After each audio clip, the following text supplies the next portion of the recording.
Estamos con la columna de nuestra psicóloga, Camila Rosell. Camila, bienvenida, buen día. Buen día, Alejandro, ¿cómo estás? Muy bien, aquí estamos con Santiago Montórfano y Lorena Ortiz. Buen día, Lore, buen día, Santiago. Hola, buen día. Muy bien, ¿Cómo estás? y aquí atrás nuestro está también Jorge Garay, nuestro operador, que va a necesitar algún que otro retoque psicológico. Todos. Hola, Jorge. Muy bien, muy bien. Bueno, ya los vas a conocer personalmente a todos, Sí. Cami. Bueno, ¿qué temita tenemos hoy, Angustia. Angustia, sí.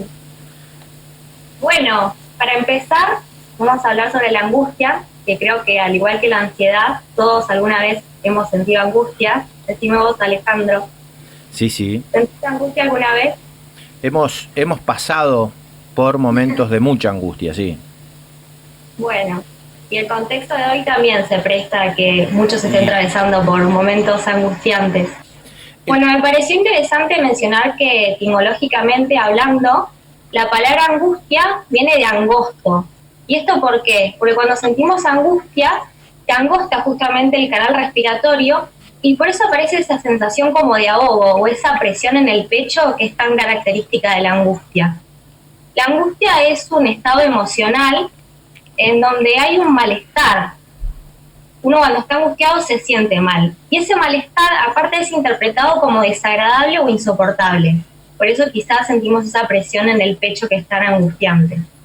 Además de esa presión en el pecho, hay una respiración acelerada, aumenta el ritmo cardíaco, pueden aparecer temblores, sudoración, mareos.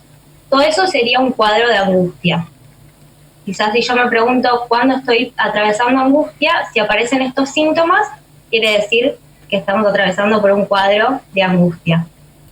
Bien, contanos un poco si es grave sentir esa angustia, padecer la angustia. Contanos un poquito, a ver. Les cuento. Bueno, la angustia, al igual que la felicidad o al igual que la tristeza, es una emoción. O sea que la angustia no es grave transitarla y es sano quizás tener angustia o tener tristeza. Existe una resistencia a querer transitar estas emociones, pero por algo están, ¿no? Si no, no existirían. El problema es cuando esa angustia se prolonga en el tiempo o cuando esa angustia es muy intensa y padecemos crisis de angustia. Y esas crisis de angustia luego nos llevan a generar más miedo a volver a padecerlas y se genera todo un círculo. Es grave que padezcamos angustia si aparece esto que mencioné. Claro. En ese caso, sí es necesario quizás consultar con algún especialista, con algún psicólogo o algún psiquiatra. Pero en el otro caso, si la angustia es generada por una incertidumbre o si la angustia es generada quizás por estar atravesando un duelo o un hecho traumático o por un diagnóstico de enfermedad, es normal que sintamos angustia. ¿A quiénes afecta en mayor medida la angustia o estos cuadros de angustia, Camila? La angustia nos afecta a todos. No existe discriminación con respecto al género, afecta a hombres, afecta a mujeres, afecta a los grandes y afecta a los chicos. Pero quizás son más proclives a sentir angustia aquellas personas que recuerdan el pasado con melancolía o que están enfocados quizás en un futuro que les genera ansiedad, eso también puede provocar ansiedad y angustia, o quizás personas que tienen un pensamiento un poco pesimista, que están todo el tiempo con diálogos internos negativos, diciendo no puedo, no me va a salir, o me frustro, o quizás puede ser provocada por algún miedo, miedo a no ser querido, miedo a equivocarme. Esas personas quizás son más proclives a estar más angustiados. Uh-huh. Camila, nos decías que hay tratamientos para la angustia, ¿no? ¿Cuándo es que uno tiene que asistir, por ejemplo, a tu consultorio? De llegar y decir, Camila, tengo angustia. Bueno, mira, existe tratamiento para la angustia, obviamente, como para todo, pero lo primero que yo te diría, si vinieras a mi consultorio y me dijeras, Camila, tengo angustia, es preguntarte quizás si vos podés identificar un poco el origen de esa angustia. Porque quizás uno como primera medida dice, tengo angustia, y no lo quiere aceptar y lo niega y quizás hasta se automedica.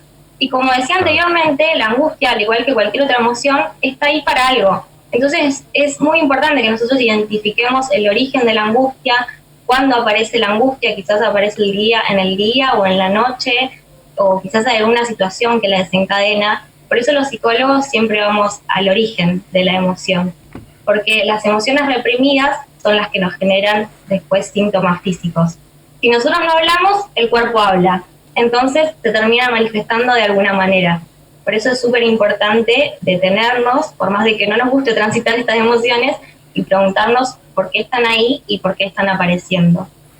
Y bueno, esto que yo te decía, hablando, poniéndole palabras, quizás escribiendo, también llorando liberamos un montón de angustia, esa presión en el pecho que sentimos, cuando lloramos se libera, así que llorar también es sano. También manteniendo los vínculos con amigos, evitamos quizás padecer de angustia. No solo le podemos contar a un profesional lo que nos está pasando, también podemos compartirlo con familiares, con amigos. Reírnos también, reírnos puede evitar la angustia quizás. Mantener el sentido del humor, desdramatizar situaciones, parecen cosas básicas, pero ayudan un montón. También generar espacios de placer, ponernos a leer, a tocar instrumentos, salir a caminar, generar estos espacios conscientemente, que quizás no nos damos un respiro o vivimos de forma muy acelerada. Camila, en estos tiempos de cuarentena, ¿has notado vos que han aumentado estos casos en tu consultorio? Muchísimo. Sí. Sí, muchísimo. Han aumentado mucho los casos de angustia, los casos de ansiedad. Y es todo un poco por lo mismo, ¿no? Se generan estas emociones más que nada por la incertidumbre que estamos viviendo. Claro, claro. Así que es muy común que se vea un aumento. Y bueno, por esto de que hablaba la vez anterior, de que quizás vino a romper con un montón de estructuras, con un montón de rutinas, y de repente nos encontramos con que tenemos más tiempo para pasar con nosotros mismos, y cuando tenemos más tiempo con nosotros mismos nos encontramos con todo, con lo lindo, con lo no tan lindo, quizás tenemos más tiempo para cuestionarnos, para entender, y bueno, eso hace que uno quizás quiera consultar, pero en buena hora, porque en realidad el psicólogo no es para locos, justamente es para empezar un camino de autoconocimiento que está muy bueno y que nos da la oportunidad de justamente de conocernos, de preguntarnos qué nos gusta, qué no nos gusta, si estamos contentos, si estamos angustiados, si estamos tristes, y la verdad que resulta súper sanador. Camila, muchísimas gracias, un fuerte abrazo. Gracias a vos, un abrazo para todos. Adiós. Gracias. Chao. Adiós. Camila Rosell, nuestra psicóloga de cabecera, ha pasado por La Primera Mañana.